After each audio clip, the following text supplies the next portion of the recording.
Bienvenidos a Conversaciones, un espacio de la Asociación Diálogo Ciudadano Colombo-Venezolano que se realiza en colaboración con el Observatorio de Venezuela de la Universidad del Rosario y la Fundación Konrad Adenauer de Colombia. Soy Chomil Las Heras y estaré con ustedes junto a Alejandro Martínez Ubieda. Hola Alejandro, ¿cómo estás? Hola Chomi, muy bien. Hoy tenemos en nuestro programa Rocío San Miguel. Rocío dirige la ONG venezolana Control Ciudadano, que hace un seguimiento muy detallado de la situación militar en el país. Sí, Alejandro, y con Rocío San Miguel conversaremos sobre los enfrentamientos aquecidos en el estado Apure recientemente entre el ejército y las fuerzas de élite de la policía venezolana con grupos guerrilleros colombianos de las disidencias de la FARC, que desde hace tiempo hacen vida en esa zona. Bienvenida, Rocío. Muchísimas gracias, Chomi, Alejandro. Siempre un placer conversar con ustedes. Es un privilegio para mí. Rocío, la frontera colombo-venezolana siempre ha sido una zona pues muy caliente, ¿no? Pero ahora estamos escuchando muy fuerte el ruido de los cañones, por decirlo de alguna manera, y además del lado venezolano. ¿Qué nos puedes decir sobre eso? Bueno, estamos asistiendo claramente a lo que puede considerarse un conflicto armado localizado por la envergadura de los medios militares empleados, por las bajas de combatientes que se están dando en la zona, y además con la peligrosidad de estarse convirtiendo esto en una narrativa conflictiva entre los poderes de Bogotá y Caracas. Es decir, estamos asistiendo a un tiempo al escalamiento de tensiones entre ambos países, lo cual es sumamente peligroso. Rocío, justamente eso que tú planteas preocupa mucho porque los regímenes autoritarios con frecuencia buscan la creación de un enemigo externo para, digamos, buscar amainar las crisis políticas que cuando llegan a ser muy graves, como la que tiene el régimen de Maduro ahora, pues necesita buscar una salida y esta salida es muy peligrosa cuando se trata de una salida militar. ¿Cuál es tu opinión? Bueno, es curioso cómo se despejó el problema de alguna manera, temporalmente, del Esequibo, congelando el asunto en la Corte Internacional de Justicia hasta el 2023, y cómo resuelto, llamémoslo entre comillas, este asunto que llamaba a la cohesión interna de los venezolanos frente al enemigo externo, se desata un par de semanas después esta crisis que se está escenificando en el estado Apure de proporciones bélicas bastante importantes. Yo no recuerdo, digamos, en términos de duración, una situación similar en los últimos 30 años. Debemos recordar que en el año 95 se dieron los ataques de Cararabo contra la Infantería de Marina de la Fuerza Armada Nacional, un ataque en el que murieron 8 infantes de Marina, precisamente en manos del ELN, pero digamos, el impacto en el tiempo, el desarrollo de los combates no abarcó tantos días como está sucediendo ahora.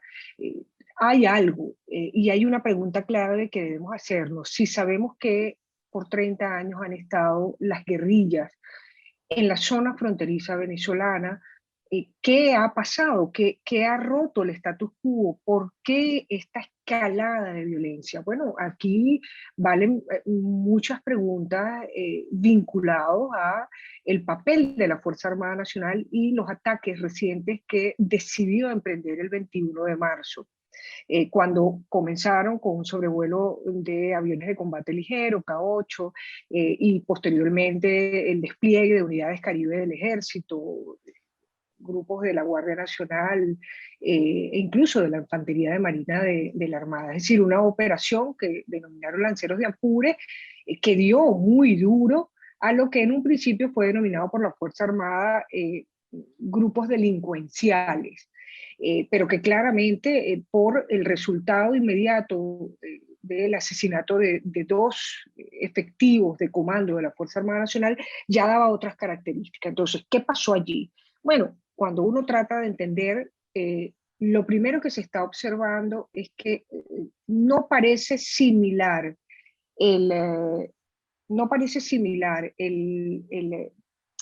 la actuación de la Fuerza Armada Nacional frente a todos los grupos presentes en la zona, frente a la guerrilla en la zona. Y parece estarse dando, por ser generosos con el término, un esquema de neutralidad con la actuación del ELN en la zona.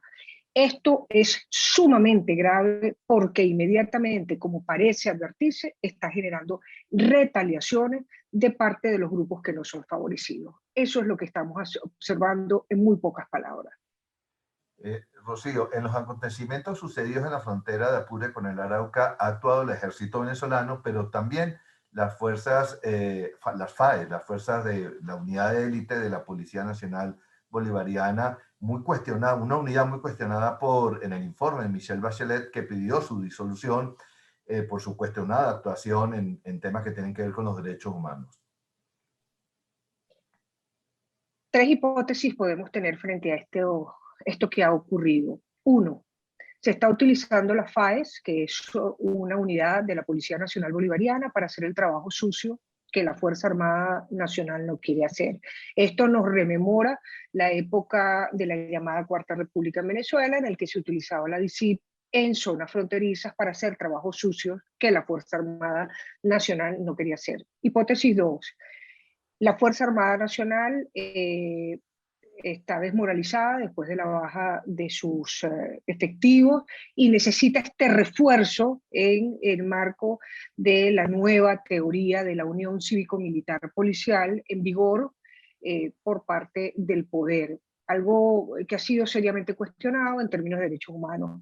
Y la tercera hipótesis es simplemente falta de desconfianza, de confianza en la Fuerza Armada Nacional. Es decir, desde Caracas, desde Miraflores, no hay suficiente confianza en las instrucciones que se están dando en el terreno, y de allí la utilización del FAEX, un grupo más maleable a lo político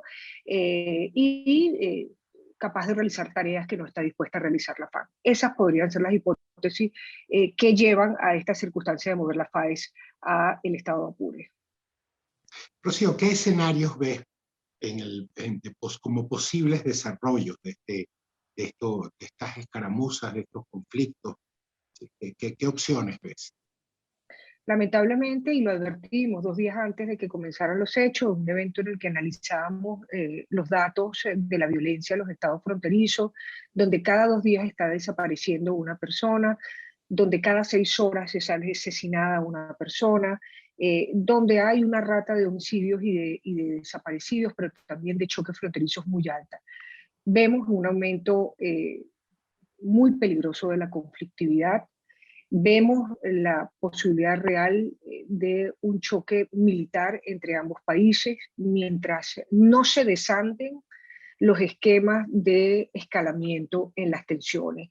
En estos días, un grupo de colombianos y venezolanos preocupados por la frontera hemos emitido un comunicado pidiendo la designación de un alto comisionado de Naciones Unidas para la crisis fronteriza. Ciertamente existe ya la designación de un alto comisionado para la crisis migratoria, pero el impacto sobre el tema de seguridad escapa a la visión del tema migratorio. Hay aspectos concernidos de seguridad que tienen un alcance ya regional. Hay minas antipersonales en la zona, frente a las cuales el propio ministro de la Defensa ha pedido ayuda a Naciones Unidas. Hay una situación de presencia de economía ilegal que está, profundizando la violencia armada en torno a el control de espacios en la zona, todo lo cual hace esto una situación que demanda la mayor atención internacional para monitorear la situación migratoria, la situación de derechos humanos, la situación de conflictos armados localizados que podrían estarse dando, como en efecto actualmente se está dando en Apure, y por supuesto el despeje o el desminado de la zona, que suponemos es mucho más grave de lo que está admitiendo el propio ministro de la Defensa de Venezuela. Rocío, en el discurso, digamos, del gobierno de Venezuela e incluso de las propias Fuerzas Armadas, tratan de hacer ver como que estos grupos con los que ha habido enfrentamientos son grupos, digamos, que patrocinados por el gobierno de Colombia. Incluso les han puesto un nombre muy extraño, así como grupos irregulares, terroristas, así, le han puesto un acrónimo que no conocíamos hasta ahorita. ¿Cómo analiza esta situación? Sí, ellos los denominan GEDO, grupos estructurados de violencia o algo similar. Siempre hemos sostenido que mientras se desconozcan las características del enemigo a combatir o del adversario a combatir, mientras esto no esté claro como parece persistentemente la circunstancia de la Fuerza Armada Nacional, se van a confundir los objetivos y los medios militares a emplear. No se trata de delincuentes, se tratan de grupos armados, se trata de una guerrilla consolidada que ha sido capaz de emplear minas antipersonales, lanzacohetes, y que está generando, digamos, consecuencias de envergadura en términos de combate. Insistimos, mientras no se asigne el verdadero nombre y característica del enemigo a combatir, que es guerrilla presente en la zona, creo que la Fuerza Armada está destinada a fracasar en los términos de proteger la soberanía y la integridad territorial venezolana. Bueno, muchas gracias, Rocío San Miguel, por acompañarnos en el día de hoy. Los esperamos la próxima semana en una nueva emisión de conversaciones de la Asociación Diálogo Ciudadano Colombo-Venezolano. Pueden seguirnos también por nuestras redes, así como las del Observatorio de Venezuela de la Universidad de Rosario y de la Fundación Konrad Adenauer Colombia, así como en el portal de talcualdigital.com de Caracas. Hasta luego.